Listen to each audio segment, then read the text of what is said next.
The Miami sun beat down on the cherry-red Porsche 911, reflecting off its pristine curves like a liquid fire. Inside, Genry, his smile as radiant as the day, gripped the wheel, his knuckles white against the supple leather. Beside him, Maya laughed, her hair the color of spun caramel dancing in the wind, a strand escaping her silk scarf to kiss his cheek. "Faster, Genry, let's see what this beauty can do," she'd teased, her eyes sparkling with youthful abandon. Genry had obliged, the powerful engine roaring in response, a symphony of adrenaline and freedom. They were young, in love, and the world stretched before them, shimmering with endless possibilities. They were invincible. Then, the world tilted.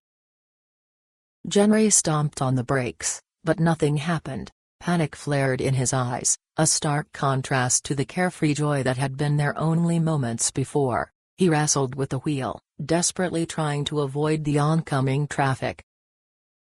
"Genry!" Maya screamed, her voice a high-pitched shriek that was abruptly swallowed by the screech of tires and the sickening crunch of metal. The Porsche, a symbol of their vibrant future, slammed violently into a thick concrete pole.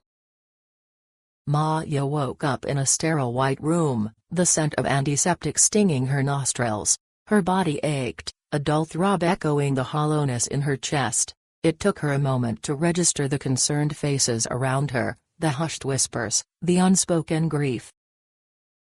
"Genry?" she croaked, her voice raspy and weak. Her mother's hand squeezed hers, a silent plea for understanding. Her father simply shook his head, tears welling in his eyes. The world shattered. Genry was gone. The following years were a blur of therapy sessions, medication, and the crushing weight of grief. Maya withdrew, cocooning herself into grief that threatened to consume her entirely. The vibrant, laughing woman who had ridden in that Porsche died with Genry. She went through the motions of life, finished college, found a job, even tried dating, but every conversation, every date, every potential connection was tainted by the ghost of Genry. She'd find herself comparing them, often unconsciously. Did he laugh as easily as Genry did? Did he hold her hand with the same comforting warmth? Did his eyes hold the same spark of adventure, the same unwavering love? The answer was always, inevitably, no. She found herself drawn to men who possessed fragments of him, a similar haircut, a shared passion for classic rock, a quiet strength in their demeanor. But these were just echoes, pale imitations of the man she had lost. There was Mark, a kind and gentle architect who shared Genry's love for vintage cars. His hands were calloused and strong, just like Genry's, but Mark's eyes held a certain sadness, a resignation that was the antithesis of Genry's boundless optimism. Then there was David, a musician with a disarming charm and a mischievous glint in his eyes. He could make her laugh, something she hadn't done in years. But David's gaze lacked the unwavering devotion that Genry had showered upon her. She tried to explain it, the invisible barrier that kept her from truly connecting, but words always failed her. How could she explain the constant, nagging feeling that she was betraying Genry, that moving on meant forgetting him? Years turned into decades. The cherry-red Porsche became a distant, painful memory.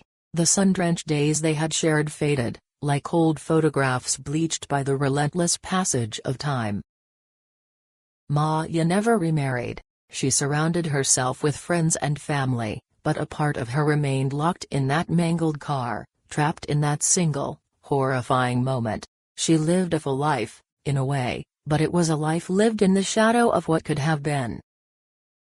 She saw Genry in every stranger, in every fleeting smile, in every act of kindness. She searched for him in the faces of men she met, forever chasing a ghost, forever trying to recapture the magic of that ill-fated afternoon. And in her heart, she knew she would never truly find him, because Genry wasn't just a person, he was a feeling, a memory, a piece of her shattered soul, and that piece, like the twisted metal of the Porsche, could never be fully repaired. Subscribe to see more stories.